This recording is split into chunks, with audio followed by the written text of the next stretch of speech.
بسم الله الرحمن الرحيم. الحمد لله وكفى وسلام على عباده الذين اصطفى، أما بعد، فإن خير الحديث كتاب الله، وخير الهدي هدي محمد صلى الله عليه وسلم، وشر الأمور محدثاتها، وكل محدثة بدعة، وكل بدعة ضلالة، وكل ضلالة في النار. فقد قال الله تبارك وتعالى في القرآن المجيد والفرقان الحميد: فأعوذ بالله من الشيطان الرجيم، بسم الله الرحمن الرحيم. لا يتخذ المؤمنون الكافرين أولياء من دون المؤمنين، ومن يفعل ذلك فليس من الله في شيء إلا أن تتقوا منهم تقاه، ويحذركم الله نفسه، وإلى الله المصير. قل إن تخفوا ما في صدوركم أو تبدوه يعلمه الله، ويعلم ما في السماوات وما في الأرض، والله على كل شيء قدير. يوم تجد كل نفس ما عملت من خير محضرا، وما عملت من سوء، تود لو أن بينها وبينه أمدا بعيدا، ويحذر نفسه، والله رؤوف بالعباد. صدق الله العظيم. لا يتخذ المؤمنون الكافرين أولياء من دون المؤمنين.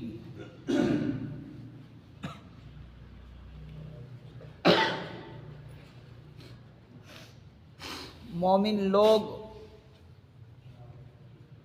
مسلمانوں کو چھوڑ کر کافروں کو دوست نہ بنائیں. وَمَن يَفْعَلْ ذَلِكَ فَلَيْسَ مِنَ اللَّهِ، اور جو شخص ایسا کام کرے گا تو پس اللہ سے اس کا کوئی تعلق نہیں ہے. فَلَيْسَ مِنَ اللَّهِ فِي شَيْءٍ إِلَّا أَن تَتَّقُوا مِنْهُمْ تُقَاةً، الا یہ کہ کفر کے ظلم سے بچنے کے لیے کوئی تدبیر اختیار کرے. الا ان تتقوا منہم تقاۃ، الا یہ کہ کفر کے ظلم سے بچنے کے لیے کوئی تدبیر اختیار کرے. وَيَفْسَحْ، اور اللہ تعالیٰ تمہیں سے ڈراتا ہے. وَإِلَى اللَّهِ الْمَصِيرُ، اور تمام کو اللہ ہی کی طرف لوٹ کر جانا ہے.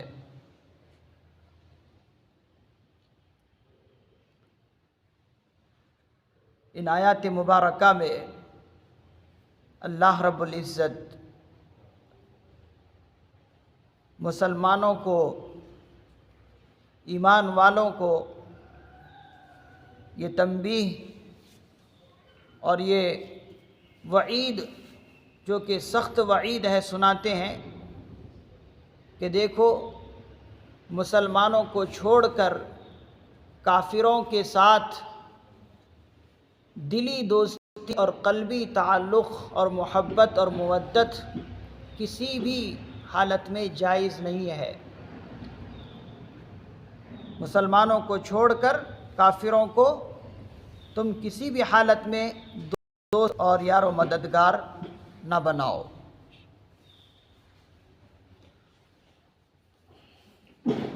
اور جو ایسا کرتا ہے تو اللہ رب العزت ارشاد فرماتے ہیں اس کا مجھ سے کوئی تعلق نہیں۔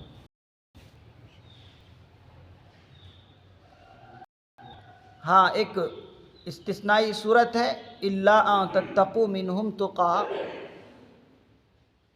کہ ہاں اس صورت میں جائز ہے کہ اس کے سے کفار کے ظلم سے بچنے کے لیے اندیشہ ہو، ڈر ہو کہ تکلیف پہنچائے تو ان کے ساتھ موالات کا اور طریقے سے ظاہری دوستی جو کہ سمجھ میں آئے، دکھنے میں لگے، اس قسم کی دوستی بس اس کے ظلم سے بچنے کے لیے اختیار جا سکتا ہے، نہیں تو قلبی دوستی اور محبت مطلقاً کافروں سے جائز نہیں ہے، حرام ہے۔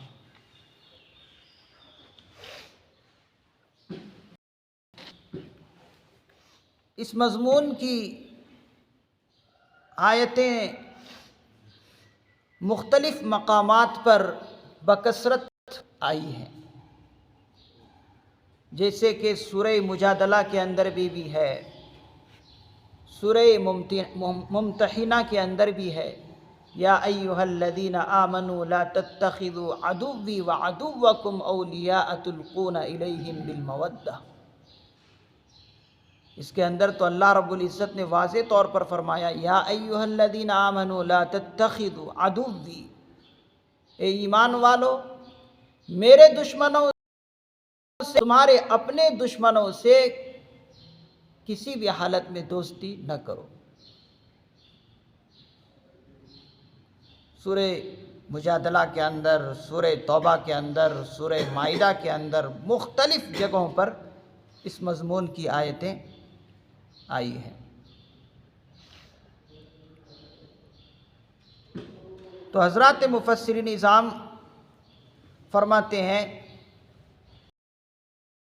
کہ قلبی محبت اور مودت تو کافروں سے کسی بھی صورت میں جائز ہی نہیں ہے کہ مسلمانوں کو چھوڑ کافروں سے دوستی رکھی جائے، دلی محبت اور قلبی محبت اور مودت۔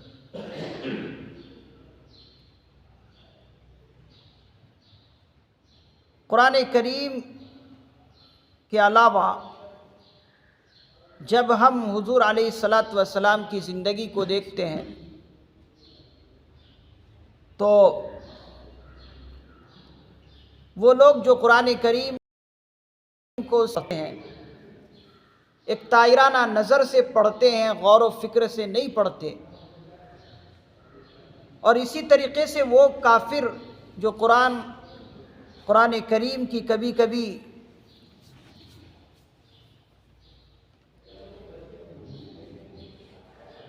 اپنے مطالعے کے اندر رکھتے ہیں،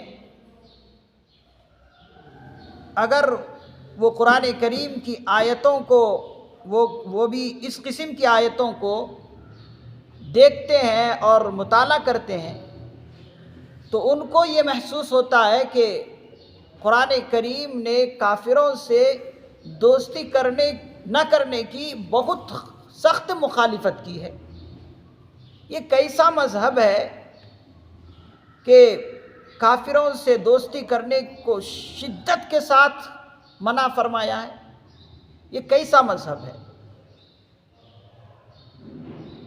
اور دوسری طرف حضور کی زندگی کو وہ لوگ پڑھتے ہیں، دیکھتے ہیں، چاہے وہ لوگ ہو چاہے ہمارے مسلمان ہو جو کہ صرف سرسری طور پر پڑھتے ہیں، وہ دیکھتے ہیں کہ ایک طرف قرآن کریم سخت مخالفت ان سے دوستی کرنے کو کرتے ہیں کہ نہیں کرنا، دوسری طرف حضور کی زندگی کو اور صحابہ کی زندگی کو، خلفائے راشدین کی زندگی کو دیکھتے ہیں تو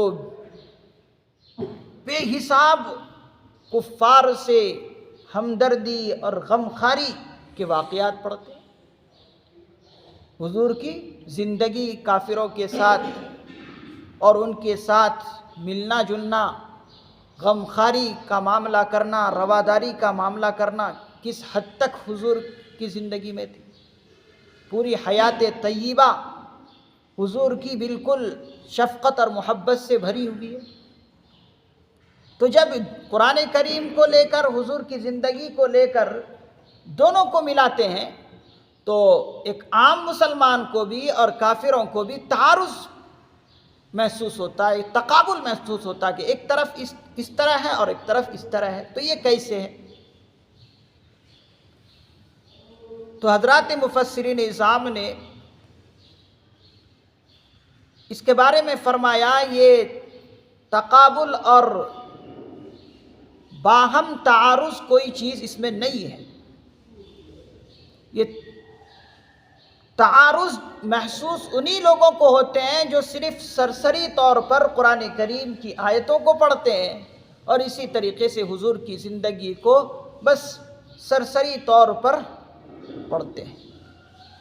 اگر صحیح طور پر غور و فکر کے ساتھ ان چیزوں کو پڑھا جائے تو کوئی تعارض اور تقابل نہیں ہے، نہ قرآن کریم کی آیتوں میں اور نہ حضور کی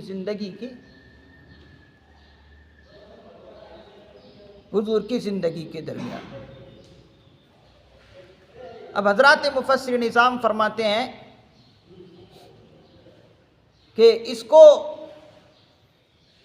اس طرح سے سمجھ لیا جائے کہ دو شخصوں کے درمیان جو دوستی ہو یا دو جماعتوں کے درمیان دوستی ہو تو وہ کیسی دوستی ہو؟ ایک ہوتا ہے مدارات اور ایک ہوتا ہے مواسات اور ایک ہوتا ہے موالات اور ایک ہوتا ہے معاملات۔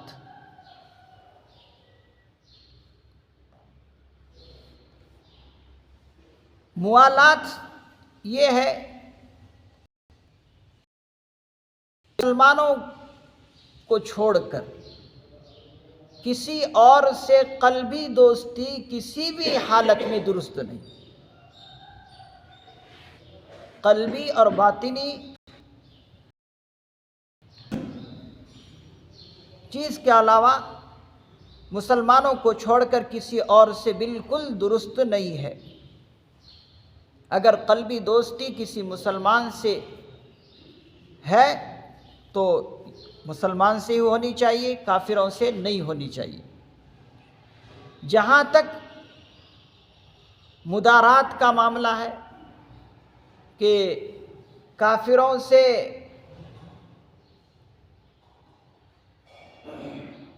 کافروں کو نفع پہنچانے کی بات ہے یا اسی طریقے سے نفع رسانی کی بات ہے،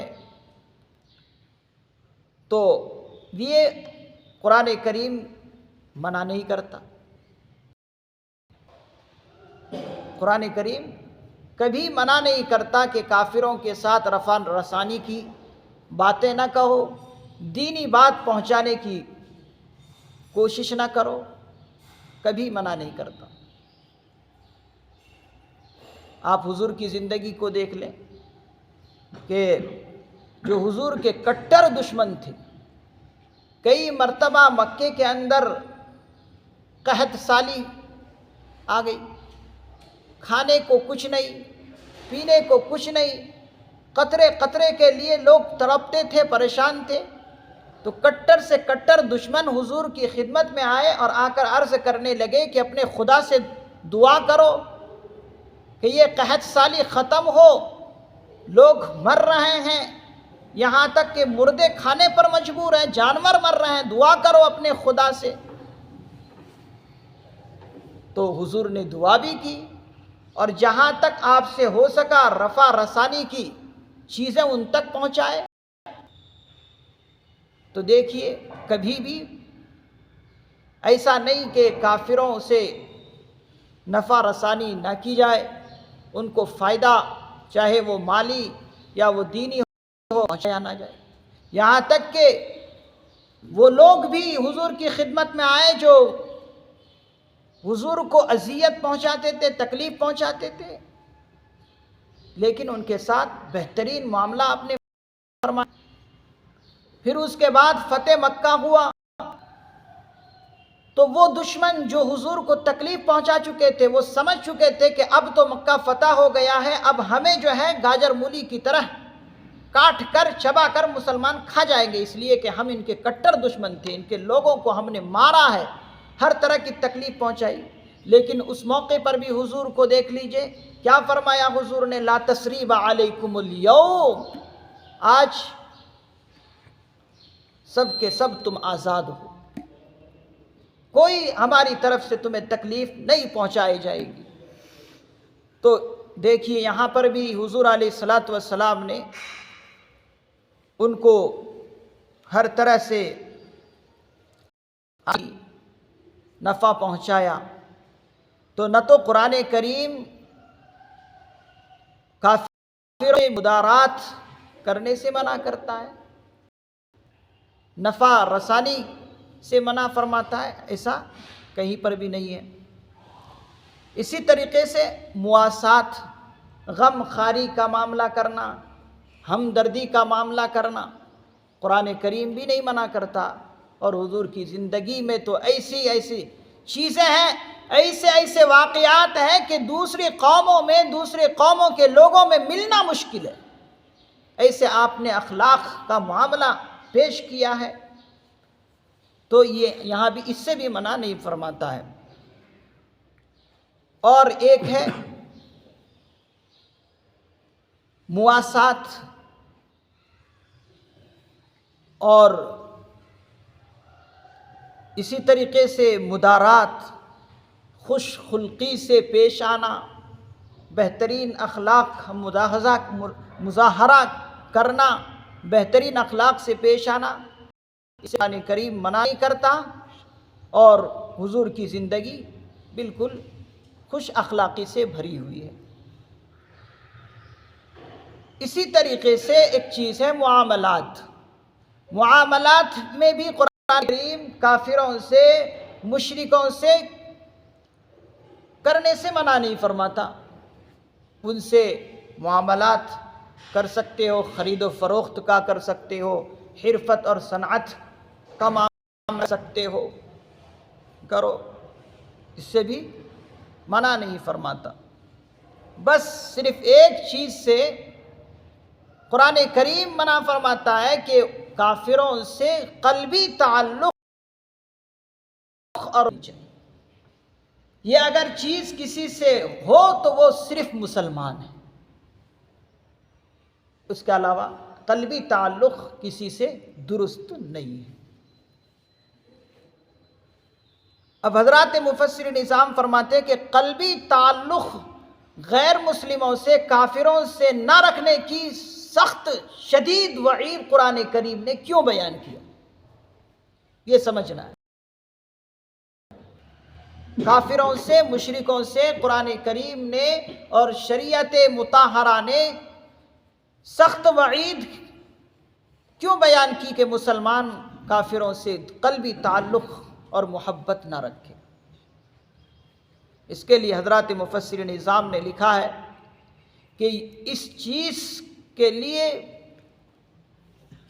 سب سے زیادہ مستحق ہے تو وہ مسلمان ہے، اس کے علاوہ کوئی نہیں۔ کیوں؟ وہ اس لیے فرماتے ہیں، لکھتے ہیں کہ انسان جو دنیا کے اندر ہے، انسان جو دنیا کے اندر ہے، یہ انسان عام جانوروں کی طرح نہیں ہے، جنگلی جانوروں کی طرح نہیں ہے، گھاس پھوس کی طرح نہیں ہے، پھل پھول کی طرح نہیں ہے کہ بس زندگی آئی، کھا پی کر مر جاؤ اور بھسم ہو جاؤ۔ زندگی اس چیز کے لیے نہیں ہے۔ یہ جو انسان کی زندگی ہے یہ ایک مقصد زندگی، مقصد زندگی انسان کی ہے، اور کافروں کی جو زندگی ہے مسلمانوں کو چھوڑ کر ان کی زندگی کوئی مقصدی زندگی، جب مقصدی زندگی ان کا ہے نہیں اور بامقصد زندگی مسلمان گزارتے ہیں، تو بامقصد زندگی گزارتے جو ہیں تو ان کے ساتھ قلبی محبت ہونی چاہیے، کی زندگی گزارتے ہیں ان کے ساتھ قلبی محبت ہونی چاہیے۔ انصاف یہی کہتا ہے کہ جو بامقصد زندگی گزارتے ہیں ان کے ساتھ قلبی محبت ہونی چاہیے۔ تو اسی لیے قرآن کریم نے شدت کے ساتھ مسلمانوں کو اس چیز کی تاکید کی ہے کہ اگر تمہاری قلبی محبت کسی سے ہے اور ہونی چاہیے تو وہ مسلمانوں سے ہونی چاہیے۔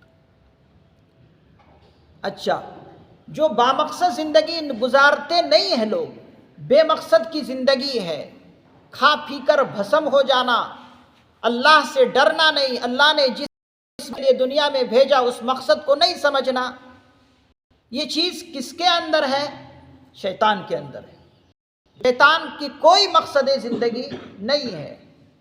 اب شیطان اللہ کا ہمیشہ کا دشمن ہے۔ اب جب شیطان ہمیشہ کا دشمن ہے، اب شیطان کے جو نقش قدم پر چلے گا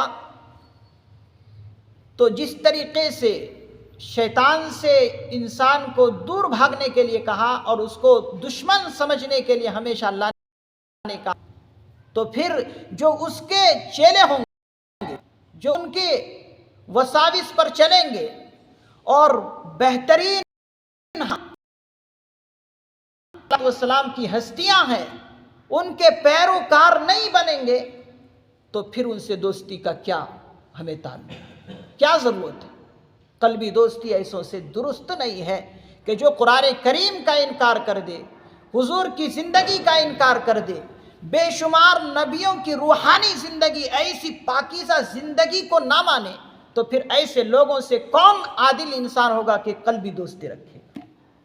اسی لیے قرآن کریم نے سختی کے ساتھ منع فرمایا، یہ وجہ ہے۔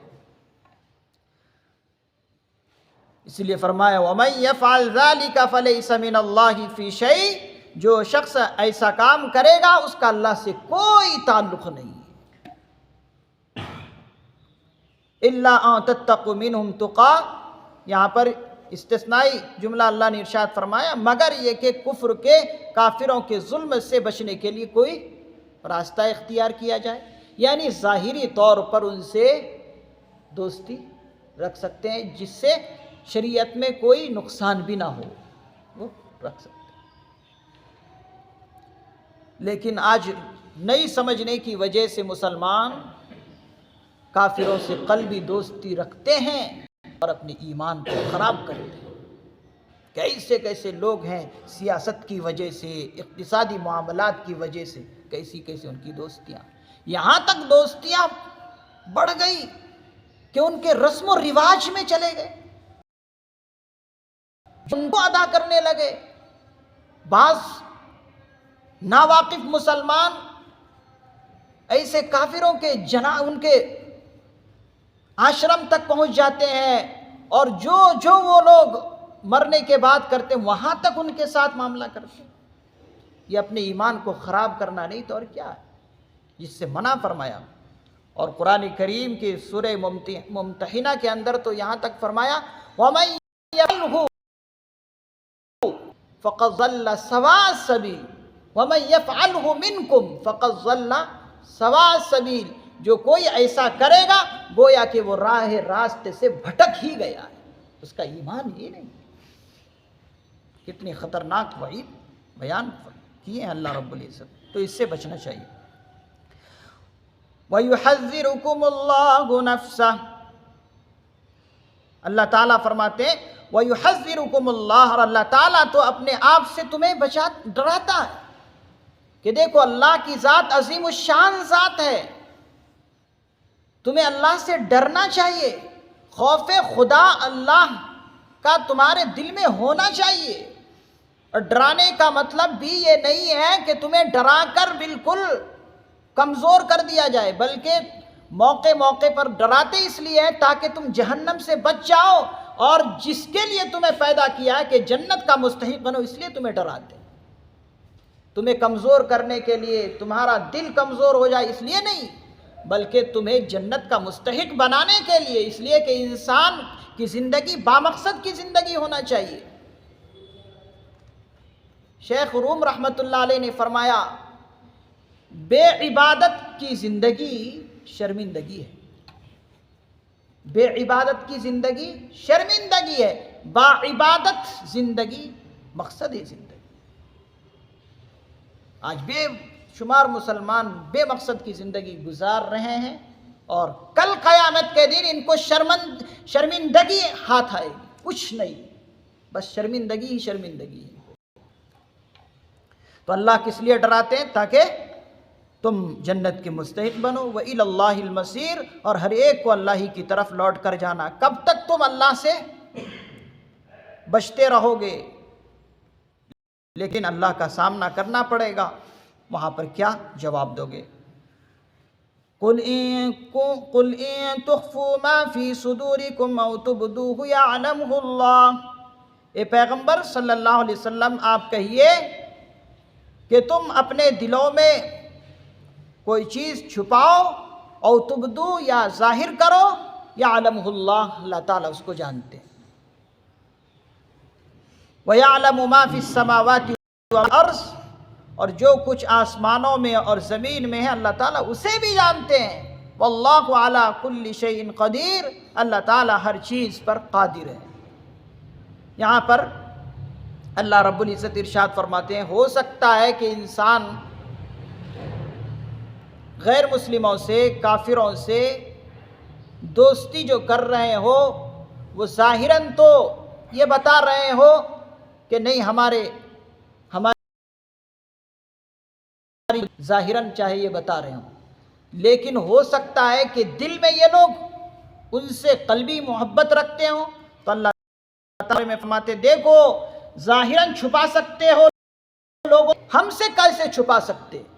تم ظاہراً دوستی ظاہر کرو یا اندرونی رکھو یا نہ رکھو، ہم اس سے واقف ہیں۔ کبھی یہ نہیں سمجھنا کہ ظاہراً لوگوں کو دکھا دیں گے، نہیں ہماری تو دوستی ان سے نہیں ہے۔ ہو سکتا ہے کہ قلبی رکھتے ہو اور لوگوں کو معلوم نہیں، لیکن اللہ کو معلوم۔ تم اسے چھپاؤ یا ظاہر کرو، اللہ تعالیٰ کو معلوم ہے۔ اور صرف چیز کیوں، آسمان و زمین میں جو کچھ بھی ہے کوئی چیز اللہ کے علم سے پوشیدہ نہیں ہے، سب کچھ اللہ تعالیٰ جانتے ہیں۔ صرف تمہاری چیز نہیں ہے، بلکہ اللہ تعالیٰ ساری مخلوقات کی بات کر رہے ہیں۔ آسمانوں میں جتنی مخلوقات ہیں کیا کر رہے ہیں سب اللہ کو معلوم، کیا کر رہے ہیں سب اللہ کو معلوم۔ واللہ علی کل شیء قدیر، اللہ تعالیٰ ہر چیز پر قادر ہے۔ یوم تجد کل نفس ما عملت من سوء،